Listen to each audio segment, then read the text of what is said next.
देवोत्थान एकादशी। कार्तिक शुक्ल पक्ष की एकादशी को देवोत्थान एकादशी कहते हैं। कहा जाता है कि भगवान विष्णु आषाढ़ शुक्ल एकादशी को 4 माह के लिए क्षीर सागर में शयन करते हैं।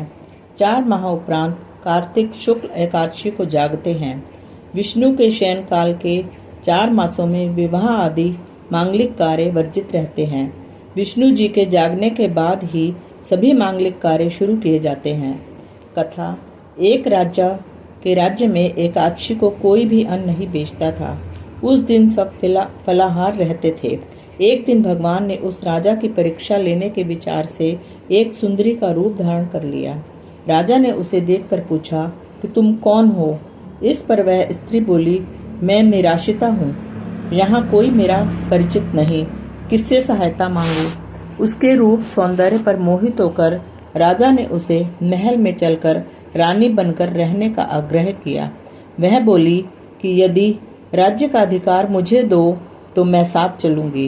राजा ने उसकी सब बातें स्वीकार कर ली।